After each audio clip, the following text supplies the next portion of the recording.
कौन सोच सकता था कि एक साधारण सा दूध का डिब्बा रे के हाथों में आते ही जेल तोड़ने का सबसे बड़ा हथियार बन जाएगा। लेकिन जैसे ही रे ने उस डिब्बे को फाड़ा, उसमें से एक पतली चमकदार प्लास्टिक की शीट बाहर निकली। मौका मिलते ही उसने उस शीट को जेल के गेट पर लगे पासवर्ड लॉक के ऊपर सावधानी से चिपका दिया। जब गार्ड ने पासवर्ड टाइप किया तो उसकी उंगलियों के निशान उस शीट पर साफ छप गए। रे ने एलिमिनेशन मेथड का इस्तेमाल करते हुए जल्द ही सही पासवर्ड का कॉम्बिनेशन ढूंढ निकाला। लेकिन असली चुनौती अब भी बाकी थी। गेट के बाहर हाथ कैसे पहुंचाया जाए? रे ने टॉयलेट पेपर को पानी में भिगोकर छोटी छोटी गोलियां बनाई और उनमें टूथपेस्ट मिलाकर एक चिपचिपा मिश्रण तैयार किया। फिर एक बड़े कागज की शीट में इन्हें लपेटकर उसने एक अनोखा चिपचिपा हथियार बनाया। लेकिन यह सब करने के लिए उसे कैमरे की नजरों से बचना था। रे ने पहले ही गार्ड की दिनचर्या का बारीकी से अध्ययन कर लिया था।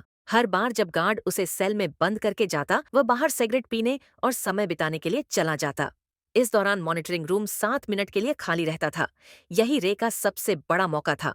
रे जानता था कि जेल से भागने के लिए 3 चीजें जरूरी हैं। पहला, गार्ड्स की रूटीन की पूरी जानकारी। दूसरा, जेल के ढांचे का सटीक अंदाजा। और तीसरा, बाहर किसी भरोसेमंद साथी का होना। रे ने पहले 2 चीजों पर पकड़ बना ली थी। उसने जेल के पास एक कमजोर जगह भी ढूंढ निकाली थी, एक फायर स्टेशन। रे के पास ब्लैक सेल की लोकेशन का भी पता था। सब कुछ दिमाग में सेट करने के बाद उसने अपने प्लान को अमल में लाना शुरू किया। उसने जानबूझकर एक कैदी पर हमला कर उसे घायल कर दिया। जैसा उसने सोचा था वैसा ही हुआ। गार्ड्स ने उसे सजा के तौर पर ब्लैक सेल में डाल दिया। जब गार्ड खाना देने आया, रे ने चुपके से कागज की गोली छोटी खिड़की के ताले में डाल दी, जिससे वह आसानी से खुल गई। पासवर्ड सिर्फ 4 अंकों का था, जिसे रे ने चुटकियों में क्रैक कर लिया। ब्लैक सेल से निकलते ही उसने मॉनिटरिंग सिस्टम को हैक कर 1 मिनट पुराना फुटेज चला दिया, ताकि गार्ड्स को कुछ पता न चले। इसके बाद उसने फायर स्टेशन से जुड़ी वेंटिलेशन पाइपलाइन को खोज निकाला। जब गार्ड सिगरेट पीने में व्यस्त थे, रे उस पाइप के रास्ते रेंगता हुआ बाहर निकल गया। बाहर उसकी साथी पहले से ही तैयार थी। उसने एक छोटी कार में विस्फोट कर दिया, जिससे फायर अलार्म बज उठा। गार्ड्स ने सीसीटीवी फुटेज चेक की, लेकिन सब कुछ सामान्य दिखा। इस बीच रे फायर स्टेशन में दाखिल हो चुका था। उसने जल्दी से एक फायर फाइटर की वर्दी चुराई और फायर ट्रक के नीचे छुप गया। अफरा तफरी का फायदा उठाकर वह ट्रक के साथ घटना स्थल तक पहुंचा और वहां से अपनी साथी की गाड़ी में बैठकर साफ बच निकला। यह रे की 14वीं जेल ब्रेक थी, जहां यह खुलासा होता है कि वह कोई नॉर्मल अपराधी नहीं था। उसका असली काम जेलों की सिक्योरिटी सिस्टम को टेस्ट करना था। असल में वह एक सिक्योरिटी कंपनी का ओनर था, जिसकी वजह से वह नकली कैदी बनकर जेलों में घुसता और अपनी काबिलियत से बाहर निकलकर यह प्रूफ करता था कि जेल की सिक्योरिटी सिस्टम में सुधार की जरूरत है या नहीं। वह इतनी जेलों से भाग चुका था कि लोग कहने लगे कि यह बंदा किसी भी जेल को एस्केप कर सकता है। एक दिन सीआईए के लोग उसके पास आए और कहा कि उसे एक बहुत कड़ी और खुफिया जेल में जाना होगा, जिसका नाम या लोकेशन किसी को बताने का आर्डर नहीं था। ये मिशन बहुत खतरनाक था। बावजूद इसके रे मान गया, क्योंकि उसे लाखों डॉलर का यह ऑफर वर्थ इट लगा। कौन जानता था कि पैसा सच में इंसान से कुछ भी करवा सकता है। उन्होंने रे को एक नई पहचान और एक सीक्रेट एग्जिट कोड दिया, जिसका इस्तेमाल वह अगर कुछ गलत हो तो भागने के लिए कर सकता था। जाने से पहले उन्होंने उसके शरीर में एक ट्रैकिंग डिवाइस भी लगाया। जल्दी ही वह दिन आ गया जब उसे जानबूझकर अरेस्ट होना था, लेकिन अचानक कुछ लोगों ने उसे अगवा कर लिया और इलेक्ट्रिक शॉक दे दिया। इससे पहले कि उसे कुछ समझ आता, उन्होंने उसके हाथ से ट्रैकिंग डिवाइस को निकाल दिया और उसे बेहोश कर दिया। जब उसकी आंखें खुलीं तो उसने खुद को एक अजीब सी जेल में पाया, जिसमें हर रूम कांच का बना हुआ था और वहां हर जगह कैमरे थे। उसके आसपास सभी कैदियों को भी ऐसे ही 24 घंटे सुपरविजन में रखा गया था। ये जेल पूरी तरह से हवा में लटकी हुई थी, जिसे कोई भी कैदी जमीन खोदकर भागने का सोच भी ना सके। ये देखकर रे को तुरंत समझ आ गया कि वह एक बुरी सिचुएशन में फंस चुका है। वहां से जितना जल्दी हो सके निकलने के लिए उसने सीक्रेट कोड बोला। लेकिन जेल का जेलर एक टेढ़े दिमाग का आदमी निकला। उसने बिना कुछ सुने रे को फिर से बंद कर दिया। अब यहाँ यह राज सामने आता है कि जेलर किसी ऐसे आदमी से मिला हुआ था जो रे का दुश्मन था। कुछ देर बाद उसने देखा कि यहाँ के गार्ड्स पूरी तरह से हथियारों से लैस हैं और चेहरे पर काले मास्क लगाकर घूमते हैं, और गार्ड्स की संख्या भी कैदियों से कई ज्यादा थी, जिसकी वजह से उनका जब मन करता वे किसी को भी मारने या पीटने लग जाते। वहीं कैदियों को टॉर्चर करने के लिए एक भयानक कमरा बनाया गया था, जहां अंदर जाते ही तेज रोशनी से आंखें चकाचौंध बंद हो जाती थी। इसके अलावा वहाँ का तापमान भी बहुत ज्यादा था, लेकिन इसके बावजूद दर्द को सहते हुए रे जैसे तैसे पूरे कमरे की जांच पड़ताल करने लगा। तभी मुआयना करते हुए उसकी नजर फर्श पर स्टील प्लेट से जुड़ी कील पर पड़ी। उसी मोमेंट उसके दिमाग में एक आइडिया आया। बाहर निकलने के बाद उसने प्लान बनाना शुरू कर दिया। अब जेल से बाहर निकलने के लिए उसे किसी की सख्त जरूरत थी। जैसे ही उसने अपनी पहचान बनानी शुरू की, तभी टाइसन नाम का एक आदमी उससे दोस्ती करने आ गया। उसकी आंखों में अलग ही चमक थी। उसने सीधे पूछा, क्या चाहिए तुझे? रे ने भी कुछ नहीं छुपाया और सीधा कहा, मुझे एक चमकदार आयरन शीट चाहिए जो रोशनी को रिफ्लेक्ट करे, और अगर तुम मुझे यह लाकर देते हो तो हमारी दोस्ती पक्की समझो। इस पर टाइसन भी राजी हो गया। इसके बाद वह सीधा जेलर के पास पहुंच गया और उसे उल्टा सीधा कहने लगा, जिससे टेढ़े दिमाग का जेलर गुस्से में आकर उसे वाटर टॉर्चर देने लगा। हालांकि इसी बीच टाइसन ने चालाकी से उस कमरे का ड्रेन कवर निकाल लिया। काफी मार खाने के बाद उसने वह कवर रे के हवाले कर दिया। रे को लगा, वाह, यह आदमी तो काफी शातिर खिलाड़ी निकला। टाइसन से इम्प्रेस होकर उसने अपनी असली पहचान बता दी कि मैं एक जेल ब्रेकर हूँ। इसी के साथ उसने अपना एनालिसिस भी बताया कि इस जेल का स्ट्रक्चर वर्टिकल है, जिसका मतलब यह जेल अंडरग्राउंड में बनाई गई है। दरअसल जब रे टॉर्चर रूम में था तो उसने जमीन के नीचे से पानी की आवाजें सुनी थी, जिसका मतलब वहां एक पानी की पाइपलाइन हो सकती है जिससे उन्हें भागने का रास्ता मिल सकता है। इस सब के बाद टाइसन ने जानबूझकर जेल के गुंडे मार्को ब्रदर्स से पंगा ले लिया। उधर रे ने एक रोटी को हथेली में छिपा लिया। फिर जैसे ही मार्को के आदमियों ने जेल में मारपीट मचाई, प्लान के अकॉर्डिंग दोनों को टॉर्चर रूम में डाल दिया गया। वहां पहुंचते ही रे ने फौरन ड्रेन कवर निकाला और उसकी रिफ्लेक्शन से कीलों पर फोकस डाला। देखते ही देखते हाई टेम्परेचर की वजह से वे कीलें पिघलकर बाहर निकलने लगी और एक एक करके कुछ ही सेकंडों में उसने सभी को निकाल लिया। फिर उसने रोटी का टुकड़ा मुंह में डालकर टाइसन को इशारा किया ताकि वह गार्ड का ध्यान अपनी तरफ खींचे। इसके बाद टाइसन ने अपना काम शुरू कर दिया, जिससे जेलर का ध्यान उसकी तरफ चला गया। वहीं रे ने तुरंत गीली रोटी को सीसीटीवी कैमरे पर चिपका दिया ताकि अंदर की फुटेज ना दिखे।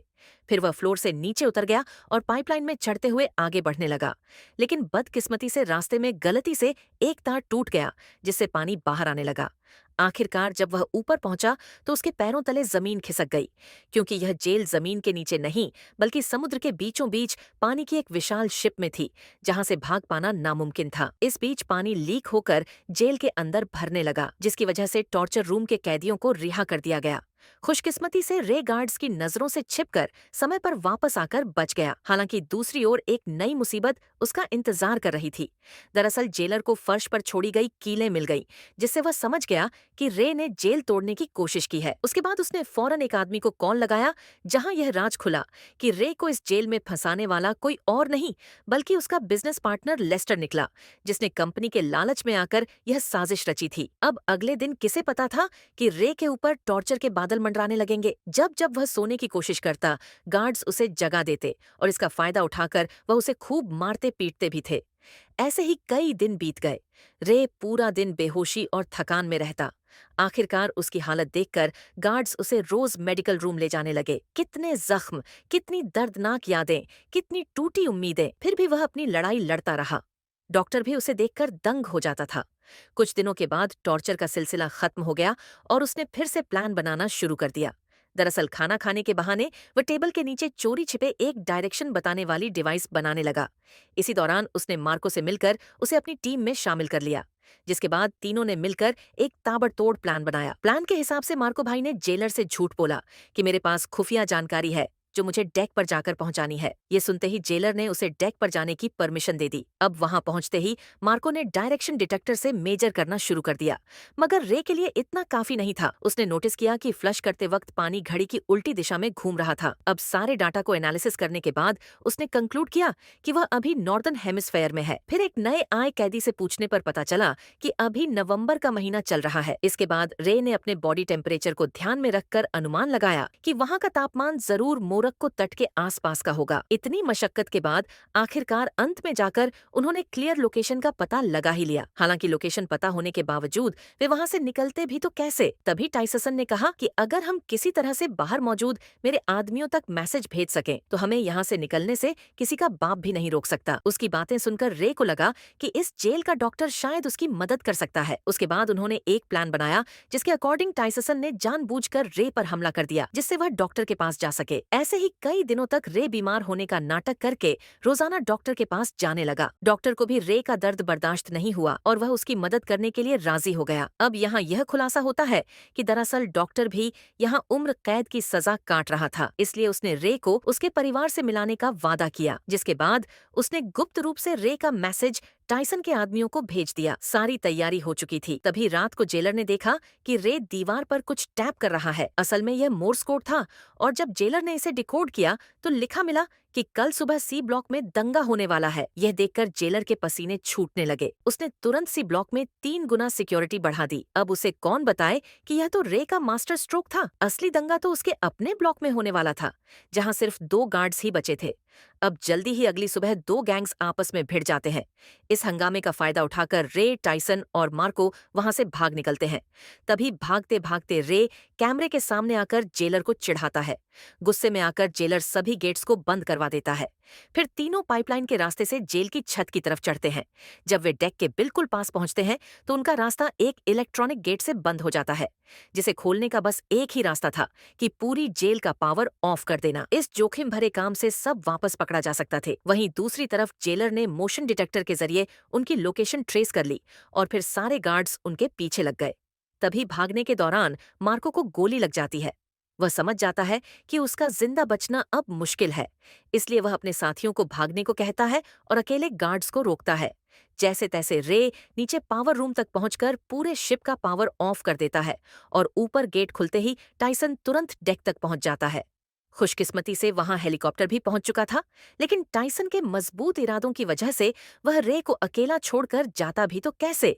उसने मशीन गन उठाई और सामने आने वाले गार्ड्स पर गोलियां चलानी शुरू कर दी। वहीं दूसरी तरफ रे छुपकर पानी के एक टैंक में घुस गया, जहां उसे ढूंढ पाना मुश्किल था। ये देखकर जेलर ने तुरंत आदेश दिया कि शिप को दोबारा रिस्टार्ट करो, जिससे जिस पानी के टैंक में रे छुपा था वह अपने आप फ्लश होने लगा, जिससे रे फौरन समुद्र में जा गिरा। रे का दिमाग देखकर जेलर के तो होश ही उड़ गए। वहीं इधर टाइसन ने एक बंदूक उसकी तरफ फेंकी। रे ने तुरंत कैच किया और कुछ गोलियां फायर कर दी, जिससे जेलर के पीछे रखे तेल के ड्रम फट गए। इसी के साथ जेलर की वही मौत हो गई। अब सब कुछ शांत हो गया और वे दोनों अफ्रीकन तट पर पहुंच गए। अचानक सामने से एक गाड़ी आई, जिसमें से एक लड़की उतरी। वह लड़की और कोई नहीं बल्कि जेसिका निकली, जिसने रे को यह मिशन का ऑफर दिया था। तब रे को पूरी बात समझ आई। ये सारा प्लान टाइसन की बेटी का था। दरअसल जेसिका ने अपने पिता को बचाने के लिए उसे जेल में भिजवाया था और रे की चालाकी से उसे बाहर भी निकलवा लिया। आखिरकार रे के चेहरे पर एक प्यारी सी मुस्कान खिल उठी और ऐसे ही संघर्ष और हार न मानने के जज्बे से वे लोग अपने परिवार से वापस मिल सके। तो दोस्तों, आशा है आपको कड़ी मेहनत और उम्मीद से भरी यह मूवी पसंद आई होगी। अगर पसंद आई है तो प्लीज नीचे आ रही इन वीडियोस को भी जरूर देखें और वीडियो को लाइक करके चैनल को सब्सक्राइब कर लें।